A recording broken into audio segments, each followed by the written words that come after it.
ಹರಿ ಓಂ ನಮಸ್ಕಾರ. ಎಲ್ಲ ಆರೋಗ್ಯ ಅಭಿಲಾಷಿಗಳಿಗೆ ಸ್ವಾಗತ.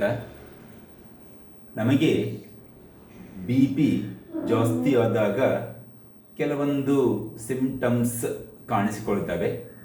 ಆಗ ನಾವು ಡಾಕ್ಟ್ರ್ ಬಳಿ ಹೋಗ್ತೀವಿ. ಡಾಕ್ಟ್ರ್ ಬಳಿ ಹೋದಾಗ ಇನ್ನೊಂದು ಸಮಸ್ಯೆ ಕಾಡುತ್ತೆ. ಏನಂದರೆ ವೈಟ್ ಕೋಟ್ ಸಿಂಡ್ರೋಮ್ ಅಂತ ಹೇಳಿ. ಅಂದರೆ ಒಬ್ಬ ಡಾಕ್ಟ್ರ್ ನೋಡಿದ ತಕ್ಷಣ ಅವರ ಬಿ ಪಿ ನಮಗೆ ಪರೀಕ್ಷೆ ಮಾಡುವಾಗ ನಮ್ಮ ಬಿ ಪಿ ಒಂದು 10, 15, 20 ಕೌಂಟು ಜಾಸ್ತಿ ಆಗುತ್ತೆ. ಮುಂಚೆನೇ ಬಿ ಪಿ ಸ್ವಲ್ಪ ಜಾಸ್ತಿ ಆಗಿರುತ್ತೆ. ಅದರಿಂದ ಕೆಲವು ಲಕ್ಷಣ ಕಾಣಿಸ್ಕೊಂಡಿರ್ತವೆ. ಅದರ ಜೊತೆಗೆ ಈ ರೀತಿ ವೈಟ್ ಕೋಟ್ ಸಿಂಡ್ರೋಮ್ ಇರೋದ್ರಿಂದ ಇನ್ನೂ ಒಂದು 10, 15, 20 ಪಾಯಿಂಟ್ ಜಾಸ್ತಿ ಆಗುತ್ತೆ. ಇದರಿಂದ ಏನಾಗುತ್ತೆ, ಡಾಕ್ಟರ್ಸು ಸಹಜವಾಗಿ ಸ್ವಲ್ಪ ವಾಕಿಂಗ್ ಮಾಡಿ, ಆಹಾರದಲ್ಲಿ ಬದಲಾವಣೆ ಮಾಡಿಕೊಳ್ಳಿ, ಮತ್ತು ಉಪ್ಪನ್ನು ಕಡಿಮೆ ಮಾಡಿ, ಈ ರೀತಿ ಕೆಲವೊಂದು ಸಲಹೆ ಸೂಚನೆ ಕೊಟ್ಟು ಕಳಿಸ್ತಾರೆ. ಆದರೆ ಸಹಜವಾಗಿ ನಮ್ಮ ಅಭ್ಯಾಸಗಳು ಬದಲಾಗೋದಿಲ್ಲ. ನಾವು ಹಾಗೇ ನಮ್ಮ ಜೀವನ ಶೈಲಿಯನ್ನು ಕಂಟಿನ್ಯೂ ಮಾಡ್ಕೊಂಡು ಹೋಗ್ತಾ ಇರ್ತೀವಿ. ಮತ್ತು ಇನ್ನೂ ಬಿ ಪಿ ಇದೇ ರೀತಿ ಮುಂದುವರೆದಾಗ, ಇನ್ನೂ ಸ್ವಲ್ಪ ಜಾಸ್ತಿ ಆದಾಗ ಮತ್ತೆ ಡಾಕ್ಟ್ರ್ ಬಳಿ ಹೋದರೆ ಅವರು ಹೈ ಬಿ ಪಿ ಮಾತ್ರೆ ಕೊಡ್ತಾರೆ. ಅಂದರೆ ಬಿ ಪಿಗೆ ನಾರ್ಮಲ್ ಆಗಲಿಕ್ಕೆ ಮಾತ್ರೆ ಕೊಡ್ತಾರೆ.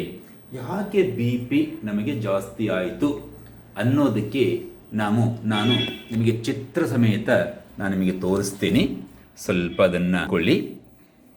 ನೋಡಿ, ಇಲ್ಲಿ ಮೇಲಿಂದು ಯಾವುದೇ ಒಂದು ಅಡೆತಡೆ ಇಲ್ಲ ರಕ್ತನಾಳದಲ್ಲಿ. ಇಲ್ಲಿ ಮೇಲಿಂದ ಕಾಣಿಸ್ತಾ ಇದೆಯಲ್ಲ, ಇದರಲ್ಲಿ ಯಾವುದೇ ಅಡೆತಡೆ ಇಲ್ಲ. ನಮ್ಮ ರಕ್ತ ಕಣಗಳು ರಕ್ತನಾಳದಲ್ಲಿ ತುಂಬ ಚೆಂದ ಹರಿತಾ ಇದ್ದಾವೆ. ಇಲ್ಲಿ ಎರಡನೇ ಒಂದು ರಕ್ತನಾಳದಲ್ಲಿ ಇಲ್ಲಿ ಮೇಣ ಮೆತ್ತಿಕೊಂಡಿದೆ. ಹಾಗಾಗಿ ಇಲ್ಲಿ ರಕ್ತ ಹರಿಯೋದಕ್ಕೆ ಸ್ವಲ್ಪ ಕಷ್ಟವಾಗ್ತಾ ಇದೆ. ಈ ಚಿಕ್ಕ ಜಾಗದಲ್ಲಿ ರಕ್ತ ಹರಿಬೇಕು. ಇಲ್ಲಿ ರಕ್ತ ಹರಿಬೇಕು ಅಂತ ಹೇಳಿದರೆ ಇಲ್ಲಿ ಮುಂದಿನ ನಮಗೆ ಅಂಗಗಳಿಗೆ, ಜೀವಕೋಶಗಳಿಗೆ ಗಾಳಿ, ನೀರು, ಆಹಾರ ಬೇಕು. ಅದು ರಕ್ತದ ಮುಖಾಂತರವೇ ನಮಗೆ ಪೂರೈಕೆ ಆಗಬೇಕು. ಅಂದರೆ ಇಲ್ಲಿ ಮುಂದಿನ ಅಂಗಗಳಿಗೆ, ಜೀವಕೋಶಗಳಿಗೆ ಗಾಳಿ, ನೀರು, ಆಹಾರ ಸಿಗಬೇಕಂದ್ರೆ ರಕ್ತ ಹರಿಬೇಕು. ಆ ರಕ್ತ ಹರಿಬೇಕಂದ್ರೆ ನಮ್ಮ ಹಾರ್ಟು ಜಾಸ್ತಿ ಪ್ರೆಷರ್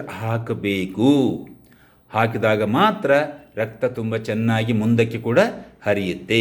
ಆಗ ಮುಂದಿನ ಅಂಗಗಳಿಗೆ, ಜೀವಕೋಶಗಳಿಗೆ ಗಾಳಿ, ನೀರು, ಆಹಾರ ದೊರಕುತ್ತೆ.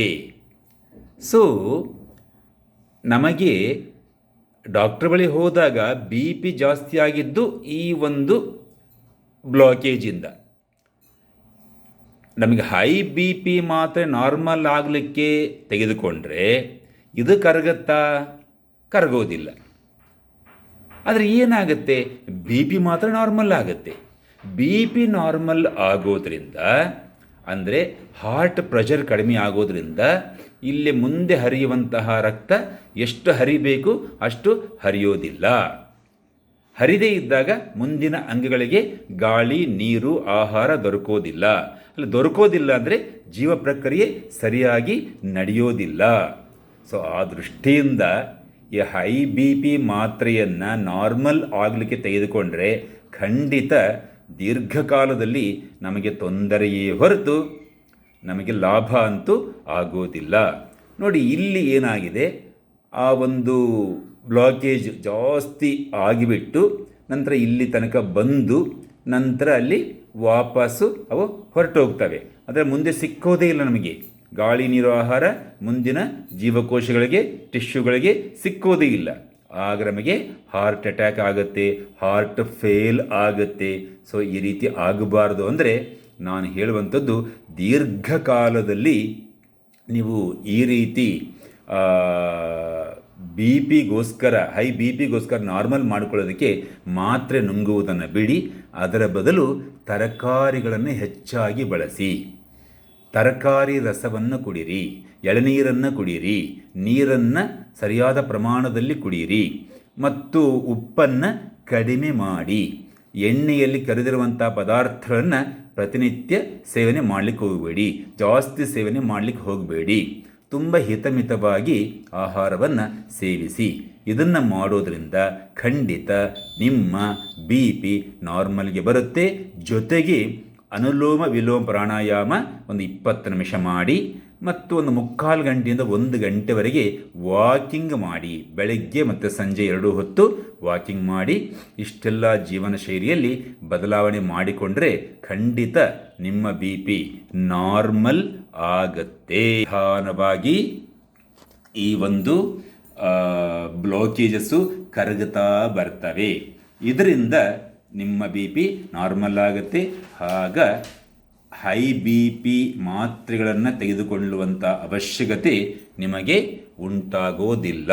ಸೊ ಈ ರೀತಿ ನಿಮ್ಮ ಬಿ ಪಿಯನ್ನು ನಾರ್ಮಲ್, ಸಹಜವಾಗಿ, ಪ್ರಾಕೃತಿಕವಾಗಿ ಇಟ್ಟುಕೊಂಡು ಆರೋಗ್ಯವಂತರಾಗಿ ಜೀವಿಸಿ ಅಂತ ಹೇಳ್ತಾ, ಜೈ ಶ್ರೀರಾಮ್, ಜೈ ಧನ್ವಂತರಿ.